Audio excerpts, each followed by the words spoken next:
Lang. I'm the Communications Director for the U.S. Federation of Worker Co-ops, and I think that all people, particularly in this co-op community, should be bold with their message. You really need to get in front of people, particularly if you want to really change the world as far as policy or getting people on board with cooperative culture. You really need to be bold and don't be afraid to talk about what you do. My name is B. Anthony Holly. I'm a native Detroiter, cooperative developer, and I am a community organizer in Detroit. Here at ECWD 2017, learning about ways to resist and transform our world through cooperatives and how to really just really politicize people in the cooperative movement and get them involved and get us all involved in taking steps to uplift the people that have not historically been a part of the conversation, black people, brown people, people who are marginalized, First Nation people. How do we get them into the conversation and talk about really what's possible, where co-ops are going, the history of it that's really rooted in cooperation and that Native people and African descent can very much relate to. And what I love most about cooperatives is that in this country, where our country is headed right now, cooperatives is a really great place to practice democracy, and it's one of the last places that true democracy can exist right now. And of course, we want to change that, but we want to at least uplift that. That's a thing, and I'm excited to have more people in the conversation, especially people that have not been in the conversation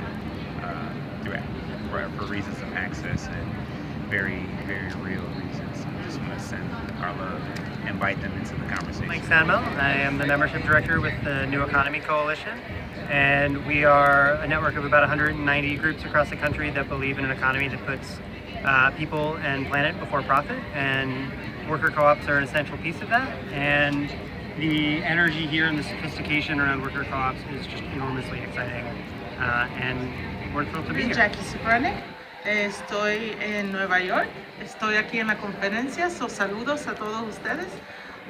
Quería decirle que estoy aquí hoy día por la razón que estuve yo, la dicha de ser parte de una cooperativa que se llama Beyond Care, que es de cuidado de niños, y tuve la oportunidad de aprender lo que es ser hermandad, lo que es trabajar juntos y poder luchar para hacer una diferencia en este mundo, para poder trabajar para la dignidad de un salario justo y con dignidad.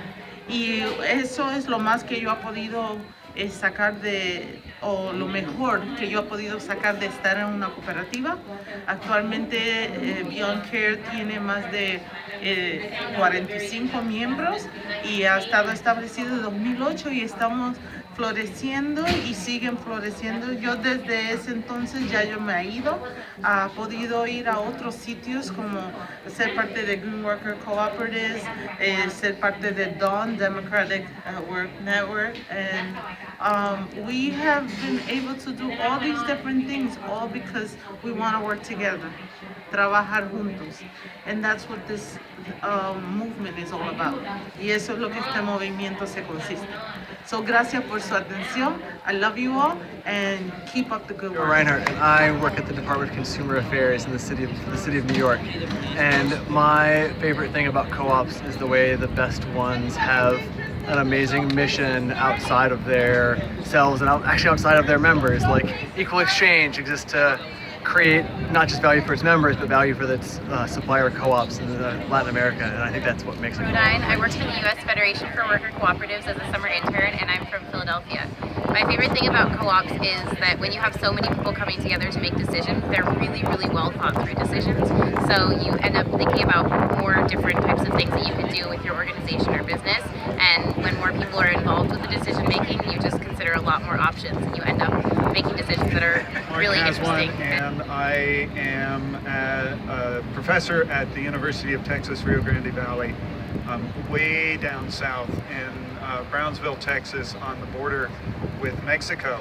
And the community that I live in, which is kind of a Mexican town on the northern side of the border is also one of the poorest communities in the United States.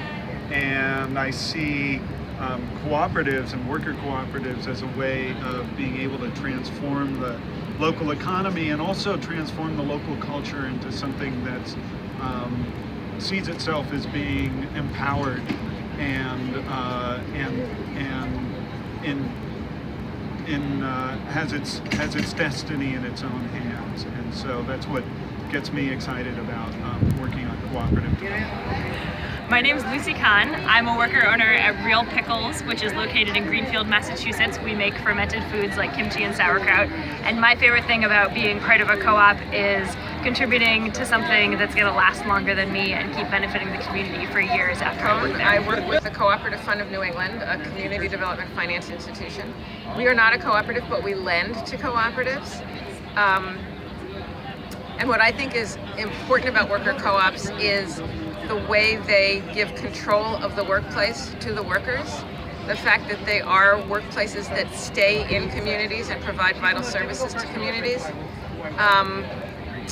Lessons learned, I would say, don't just do it because you feel like you want to be your own boss and start a business. People really need to be passionate about what they're doing, and they really need to be willing to compromise and work cooperatively. And if that all hangs together, you've got a great business and a going concern. I'm Esteban Kelly, and I'm the Executive Director for the U.S. Federation of Worker Co-ops.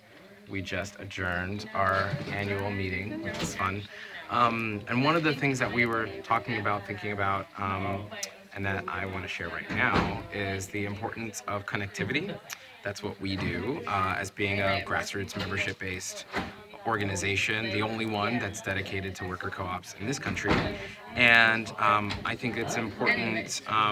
It's an important function because it means that members are in community and can learn from each other, hear how other people dealt with certain challenges or how they worked on different opportunities, like to change policies inside of their organization or in public policy, or how they're able to get resources or loans, how they're able to train new members, all of those things that rather than putting all of the energy to figuring out as if it were the first time, being connected to hundreds of members who have done this, thousands of members, hundreds of workplaces, hundreds of co-ops who've already done this or who've been through it.